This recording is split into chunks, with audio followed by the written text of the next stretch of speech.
بسم اللہ الرحمن الرحیم۔ السلام علیکم پیارے بچوں، کیسے ہیں آپ سب؟ میں ہوں آپ کی ٹیچر سیدہ صدرہ، اسلامیات لازمی کے لیے۔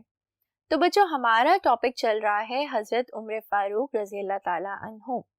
مجھے امید ہے کہ سب پیارے بچوں نے اس ٹاپک کو ریوائز کیا ہوگا، پڑھا ہوگا۔ ہم نے اپنے پچھلے لیکچر میں کی اس کی مشق، جو کہ تھا مشق کا حصہ اول، جو تھا MCQs کا پارٹ، جس میں ہم نے کیے تھے 3 سوال، جو کہ تھے درست جواب کے گرد دائرہ لگانا، درست اور غلط فقرات کی نشاندہی، اور ساتھ تھا خالی جگہ کو پر کریں۔ آج ہم کریں گے مشق کا حصہ دوم، جس میں ہم کریں گے سوالات کے جواب۔ چلیے بورڈ کی طرف چلتے ہیں اور آج کی مشق کا آغاز کرتے ہیں۔ ہاں جی، تو بچوں آج ہم کریں گے مشق کا حصہ دوم، اور اس میں ہم کریں گے سوال نمبر 4، جو کہ ہے اس چیپٹر کا آخری سوال۔ سوال نمبر 4 ہے جی کہ سوالات کے جواب لکھیے۔ جیسے کہ میں ہمیشہ کہتی ہوں کہ چاہے تو آپ اس کو اپنی نوٹ بک میں نوٹ کر لیں جتنے بھی آنسرز آئیں گے، اور یا پھر آپ اپنی ٹیکسٹ بک میں آنسرز کو انڈر لائن کر لیں۔ آج کا ہمارا پہلا سوال ہے جی کہ حضرت عمر فاروق رضی اللہ تعالیٰ عنہ کون تھے؟ مجھے امید ہے کہ سب پیارے بچوں کو پتا ہے کہ حضرت عمر فاروق رضی اللہ تعالیٰ عنہ کون تھے۔ اس کا جواب ہے جی کہ حضرت ابو بکر صدیق رضی اللہ تعالیٰ عنہ کی وفات کے بعد مسلمانوں کے دوسرے خلیفہ حضرت عمر فاروق رضی اللہ تعالیٰ عنہ مقرر ہوئے۔ یعنی کہ حضرت عمر فاروق رضی اللہ تعالیٰ عنہ کون تھے؟ وہ تھے جی ہم مسلمانوں کے دوسرے خلیفہ، جو مقرر ہوئے تھے حضرت ابو بکر صدیق رضی اللہ تعالیٰ عنہ کی وفات کے بعد۔ چلیے بچوں اگلے بورڈ کی طرف چلتے ہیں اور اپنے بقیہ کے کویسچنز دیکھتے ہیں۔ ہاں جی، تو اب ہے سوال نمبر 2، جو کہ ہے جی کہ حضرت عمر فاروق رضی اللہ تعالیٰ عنہ کا اسلام لانے کا واقعہ اپنے الفاظ میں بیان کریں۔ تو بچوں ہمیں یاد ہے کہ ہم نے چیپٹر میں کیا پڑھا تھا کہ جب حضرت عمر فاروق رضی اللہ تعالیٰ عنہ اسلام لائے تھے تو وہ واقعہ ایکچولی میں تھا کیا؟ چلیے اس کا جواب پڑھتے ہیں جی کہ اسلام قبول کرنے سے پہلے آپ رضی اللہ تعالیٰ عنہ قتل کے ارادے سے آپ صلی اللہ علیہ وآلہ وسلم کے گھر کی طرف روانہ ہوئے، کیونکہ اس ٹائم تک آپ نے ابھی اسلام قبول نہیں کیا تھا۔ راستے میں اطلاع ملی کہ آپ رضی اللہ تعالیٰ عنہ کی بہن اور بہنوئی بھی مسلمان ہو چکے ہیں۔ آپ رضی اللہ تعالیٰ عنہ وہیں سے واپس آئے تو دیکھا دونوں قرآن مجید کی تلاوت کر رہے ہیں۔ اب آپ تو ابھی مسلمان ہوئے نہیں تھے، تو آپ قتل کے ارادے سے آپ صلی اللہ علیہ وآلہ وسلم کے گھر کی طرف روانہ تھے۔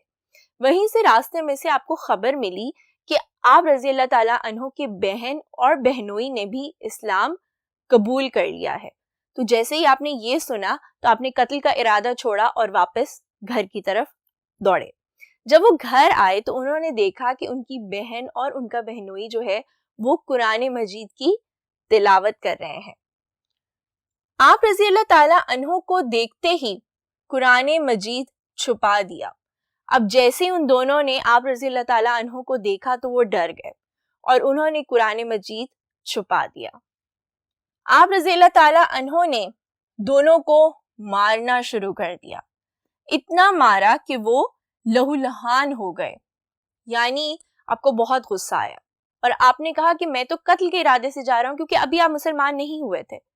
تو انہوں نے دونوں کو مارنا شروع کر دیا اور اتنا مارا کہ وہ دونوں لہو لہان ہو گئے۔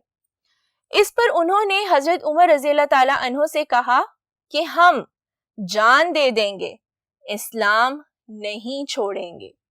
یعنی انہوں نے کہا کہ آپ چاہے ہمیں مار دیں، جو مرضی کر لیں، لیکن ہم دین اسلام کبھی نہیں چھوڑیں گے۔ بہن اور بہنوئی کی بات نے دل پر اثر کیا۔ حضرت عمر رضی اللہ تعالیٰ عنہ نے جب ان دونوں کی بات سنی کہ یہ دونوں تو جان بھی دے دیں گے اور دین اسلام نہیں چھوڑیں گے، تو ان کے دل پر ان کی بات نے اثر کیا۔ انہوں نے قرآن پاک سننے کی فرمائش کی۔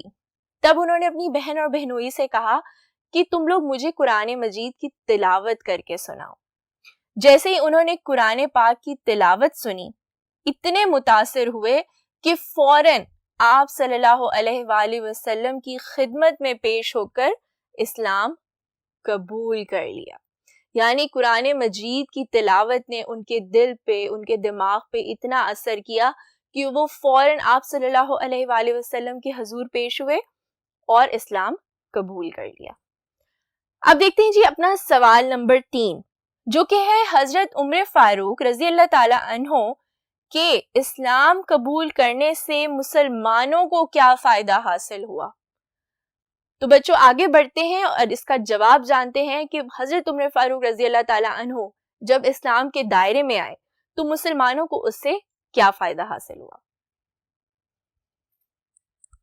ہاں جی، تو اس کا جواب ہے کہ حضرت عمر رضی اللہ تعالی عنہ کے اسلام لانے سے پہلے مسلمان چھپ چھپ کر نمازیں پڑھتے تھے. یعنی وہ کفار سے ڈرتے تھے اور جب بھی وہ نمازیں ادا کرتے تھے وہ چھپ چھپ کے اپنے گھروں میں نمازیں ادا کرتے تھے، مسجدوں میں نہیں جا سکتے تھے. آپ رضی اللہ تعالی عنہ نے جب اسلام قبول کیا تو مسلمانوں کو بے حد حوصلہ ہوا اور مسلمانوں نے آپ رضی اللہ تعالی عنہ کے ساتھ خانہ کعبہ میں نماز ادا کی اور کفار روکنے کی جرت نہ کر سکے، کیونکہ آپ کی بہادری، آپ کی جرت کے قصے تو دور دور تک مشہور تھے. جب آپ اسلام کے دائرے میں آئے تو مسلمانوں کو بہت قوت ملی، ان کو بہت حوصلہ ہوا اور انہوں نے آپ کے ساتھ مل کر خانہ کعبہ میں نماز ادا کی. اب ہے جی سوال نمبر 4 جو کہ ہے کہ حضرت عمر فاروق رضی اللہ تعالی عنہ کو ایک عظیم حکمران کیوں تسلیم کیا جاتا ہے. چلیے اس کا جواب پڑھتے ہیں جی کہ آپ رضی اللہ تعالی عنہ کو اپنے دور خلافت میں انصاف، مساوات، ایثار اور اپنی رعایا کی بھلائی کے کاموں کی وجہ سے دنیا کا عظیم حکمران تسلیم کیا جاتا ہے. کیونکہ آپ اپنی رعایا کا بہت خیال رکھتے تھے، اسی لیے آپ کو دنیا کا ایک عظیم حکمران تسلیم کیا جاتا ہے. آپ رضی اللہ تعالی عنہ اکثر فرماتے کہ میری حکومت میں اگر ایک کتا بھی بھوک سے مر گیا تو قیامت کے دن مجھے اس کا جواب دینا ہوگا. تو جس شخص کو اس دور حکومت میں ایک جانور کے بھوک سے مرنے کا اتنا خیال ہے تو ہم کیسے یہ سمجھ سکتے ہیں کہ ان کو اپنی رعایا کا خیال نہیں ہوگا. ہمارا آج کا 5واں سوال جو کہ ہے حضرت عمر فاروق رضی اللہ تعالی عنہ کا طرز زندگی کیسا تھا، یعنی ان کا رہن سہن اتنا عظیم حکمران ہونے کے باوجود کیسا تھا. اس کا جواب ہے جی کہ ایک عظیم رہنما ہونے کے باوجود آپ کا رہن سہن بہت سادہ تھا. آپ بہت سادگی پسند تھے. کبھی کبھار کھلے میدان میں اینٹ کا تکیہ بنا کر سو جاتے تھے. وہ ضروری نہیں ہے کہ وہ نرم بستر ہی ہو جہاں پہ آپ سوتے تھے. آپ کھلا میدان ہو تو اینٹ کو اپنا تکیہ بنا کر سو جاتے تھے. زمین پر بیٹھ کر کھانا کھاتے. دوسرے ملکوں کے وفد آتے تو پیوند لگے کپڑے پہن کر مسجد کے کونے میں ملتے. بہت عالی شان کپڑا پہن کر کبھی بھی کسی وفد سے ملنے نہیں گئے. ہمیشہ سادہ لباس، اور اگر پیوند لگا بھی ہو تو اس میں انہوں نے کبھی شرم محسوس نہیں کی. گئے اور ان سے ملاقات کی. چلیے بچوں آگے بڑھتے ہیں اور اپنا آج کا آخری سوال دیکھتے ہیں. ہاں جی تو بچوں ہمارا آج کا آخری سوال مشق کے حصہ 2 میں سے کہ حضرت عمر فاروق رضی اللہ تعالی عنہ کو کس نے شہید کیا اور آپ کہاں دفن ہیں. چلیے اس کا جواب دیکھتے ہیں جی کہ فیروز نامی پارسی نے آپ رضی اللہ تعالی عنہ کو فجر کی نماز ادا کرتے ہوئے شہید کیا. یعنی آپ فجر کی نماز ادا کر رہے تھے جب فیروز نامی پارسی نے آپ کو شہید کیا تھا.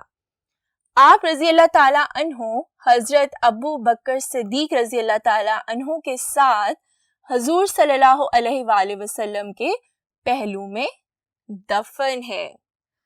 تو بچوں، ہماری مشق کا حصہ دوم جس میں ہم نے کیے سوالات کے جواب۔ میں امید کرتی ہوں کہ تمام بچوں کو اپنے سوالات کے صحیح جوابات مل گئے ہوں گے۔ ان کو دوبارہ سے ریپیٹ کریے گا، ریوائز کریے گا، اس چیپٹر کو دوبارہ سے پڑھیے گا۔ تب تک کے لیے اپنی ٹیچر کو اجازت دیں، اپنا بہت خیال رکھیں۔ اللہ حافظ۔